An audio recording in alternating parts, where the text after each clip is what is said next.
it's me, Miss Rachel. I miss seeing your faces at the library. But I thought maybe you'd like to go on a hike with me. See, I live on Ruffner Mountain, which has miles of trails and some really fantastic stuff to see. So do you want to come with me? I know you're doing school at home right now, so this will be like a virtual field trip. All right?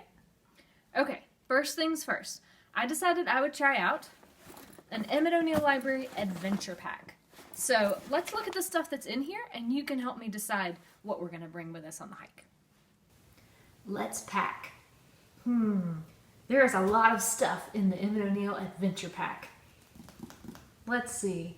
I know I want to bring this magnifying glass because this will help me see little stuff up close. Is there anything else here that can help me see things up close? Maybe stuff that's far away? Yeah, the binoculars. Good idea.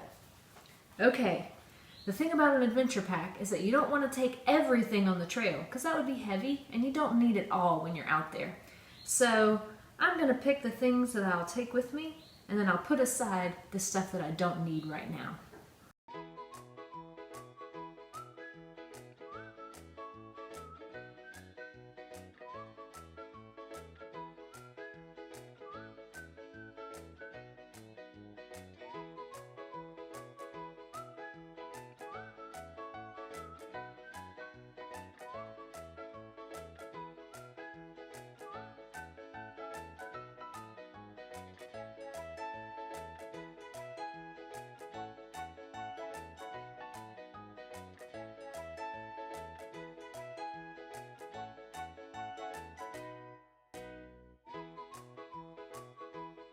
Ready to go. Well, here we are at Ruffner. Welcome. All right, if you've been here before, give me a good woo! Woo! All right. Well, I tell you what, let's start at the very beginning. The trailhead. This is where we decide what trail we're going to take. So let's take a look at the map. Okay. Here is where we are. Now, this blue one with the gloopy gloop on it is the Trillium Trail. And it looks like it's not far from here and not very long. So since this is our first hike together, let's take that one. Okay, Trillium Trail. We're in the right place. Now, do you know how we can tell if we're on the right trail as we walk? A really good trail will have certain signs to show us that we're still on it. And they're going to look like spots of color on the trees. So keep an eye out for that. See? Here's one right here. A spot to tell us we're on the right trail. Do you know what this is called? Why don't you guess? Did you say blaze? That's right! How did you know that? Well, I tell you what, have you ever heard of a trailblazer? This is where we get the word trailblazer. The very first person to do something new is a trailblazer. So the very first person to walk down a path through the woods that they think is a really good one will mark the trail with blazes so that other people can take that same path. And that person is a trailblazer. Cool, huh? When we started on this trail, the Trillium Trail, did you wonder why it has that name? Well, let me show you. Here's a plant you'll see a lot of on this trail and all over Ruffner. It's called Trillium. Those first three letters, T-R-I, that means three. Just like a T-R-I sickle, a tricycle, has three wheels. A T-R-I-lium, Trillium plant, has three leaves. 1, 2, 3. And 3 petals on the flower. 1, 2, 3. And 3 in-between parts, which are called sepals. 1, 2, 3, right there. Can you see that?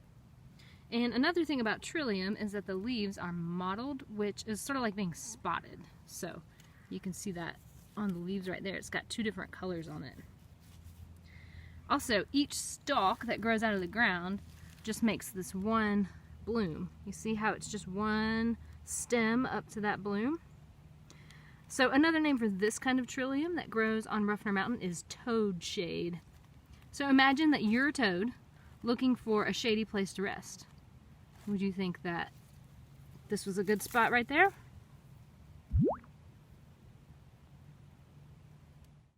Now that you know what Trillium looks like, I wonder if you can spot it on the trail. You think you can? I'm going to show you a video of some plants that are right next to the trail, and you see if you can spot the Trillium. You ready?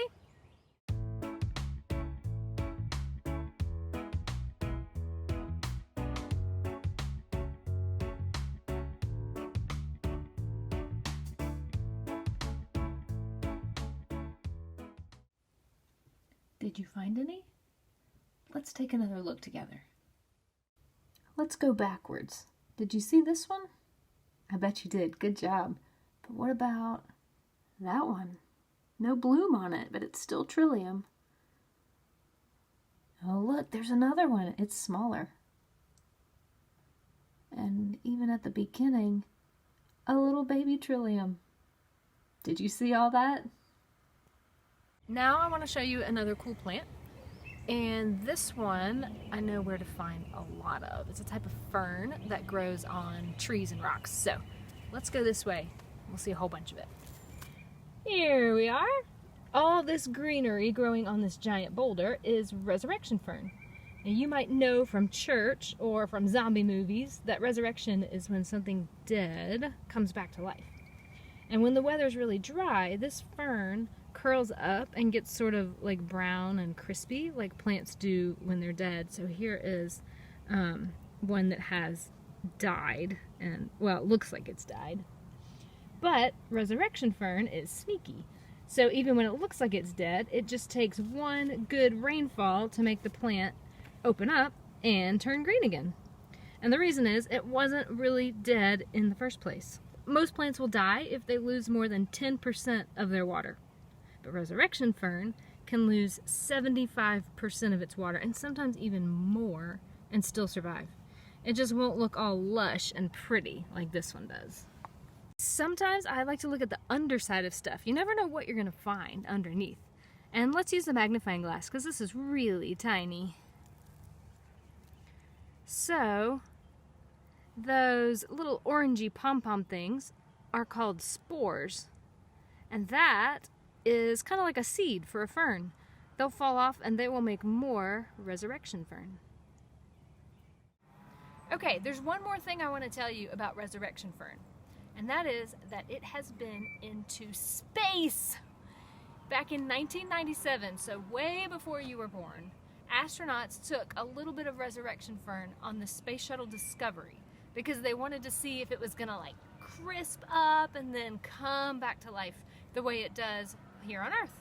So, thumbs up if you think that for resurrection fern did its thing in space. And thumbs down if you think that totally did not work. It totally did work. So it looks like we're still on the right trail because here is another one of those things. Do you remember what it's called? A blaze. Thank you. Here's another blaze. We're on the right track. Oh, I see a shagbark hickory tree coming up. So I tell you what, I'm going to show you 3 different trees that are around here, and you see if you can figure out which one is the shagbark hickory.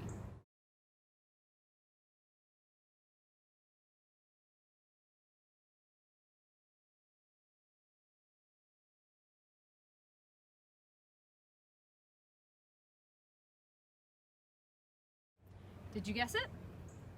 If you guessed the last one, you got it. You got it? Was it a lucky guess? How in the world did you know? It was a shagbark hickory. Oh, I guess you're right. That bark is pretty shaggy. Like a monster. There's one other trail at Ruffner Mountain that's named after a plant, and that is the Buckeye Trail. Now, we're not on the Buckeye Trail, but we are passing a lot of buckeye trees, so why don't we go ahead and take a look at one. This time, you tell me about this plant. For starters, how many leaves grow off the end of each branch? That's right. 1, 2, 3, 4, 5. And are the leaves long or short? Yeah, they're kind of long and sort of skinny, And they have two pointed ends like that. See that?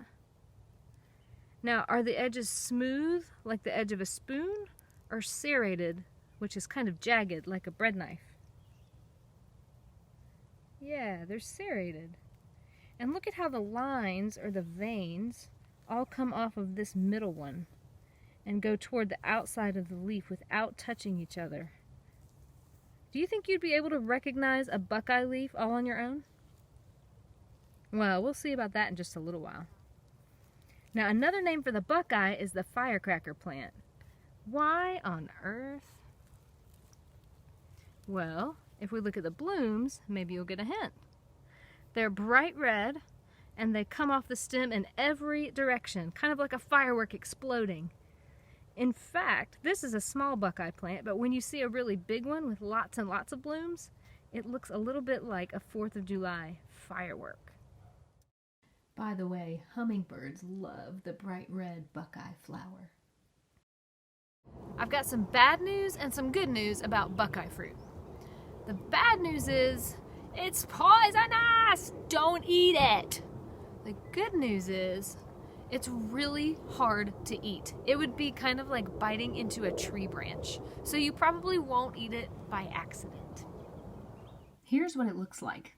It doesn't even look good. And here are the buckeye nuts. They fall out of the trees, and some people think that they can bring you good luck. They're called buckeyes because a lot of people think that they look like the eyeball of a deer or a buck. There you go, buckeye. What do you think? We're almost finished with today's hike, but there are a couple more plants I want to make sure I show you before we leave the trail. So let's look at this. So this plant right here is the Alabama state wildflower.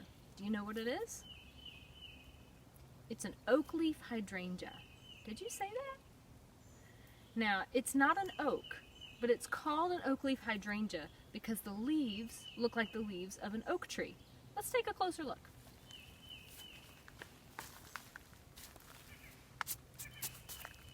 You see this leaf? It's got 1, 2, 3, 4, 5 sort of fingers that come off of the stem right there. Now this one doesn't have any blooms yet. They'll bloom later in the spring. And the flowers will be like a white or a pale green, and sometimes even dark pink. But this one does have, this was on the ground. This is the flowers from last year. So obviously it's dead. But you can see at least what shape they were with the 4 little petals.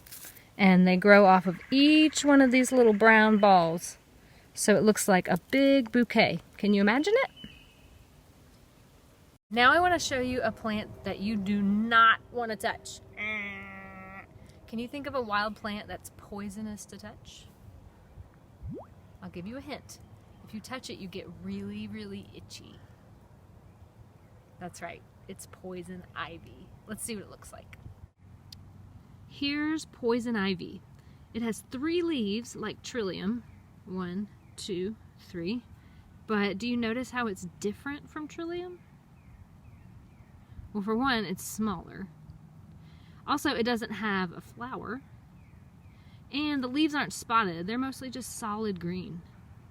And the edges are usually a little bit wavy too, see? So that's poison ivy. So not everyone is allergic to poison ivy.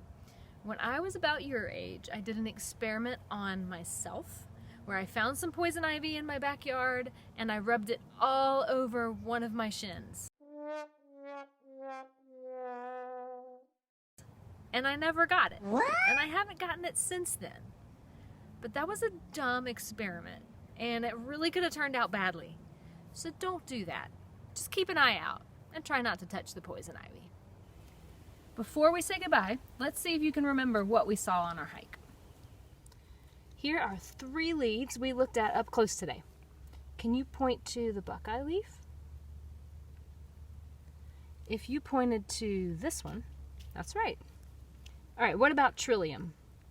And if you need a clue, think about a tricycle. There you go. This one is trillium. that leaves this leaf here from the Alabama state wildflower. Do you remember what this plant is called? That's right, this is the one named after a tree.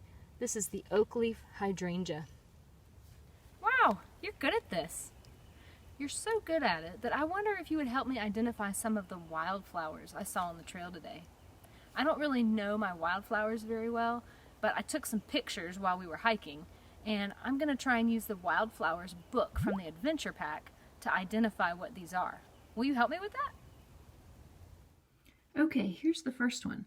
This is a red flower hanging upside down on its stem, and it's got these sort of 5 points. Kind of looks like a crown. Let's see what the book shows. Which one of these from the Wildflowers book looks the most like that one I saw? Yeah, I think so too. The book says this is called columbine. Okay, here's another one I saw. Small purple flower with white in the middle, 5 petals, and what the picture doesn't show is that it also had a little bit of yellow right in the center. Ooh, this is tricky. The picture's from the book. What do you think? Yeah, I think so. It says it's a violet. That makes sense. Okay, this is a yellow flower I saw with petals that overlap each other so that it almost looks like it's in the shape of a bowl. The book has some flowers that look similar. Yellow, bowl-shaped. I think so too. I think it's the common evening primrose. Well, that was a great hike. You're a lot of fun to hike with. I hope you'll come with me next time. We could check out some cool bugs, or we could hunt for a fossil, or maybe we could even go see some of the old mine stuff that's still on Ruffner, like the Crusher and some mine entrances. I think that would be good. All right, well, thanks for coming with me. Bye-bye.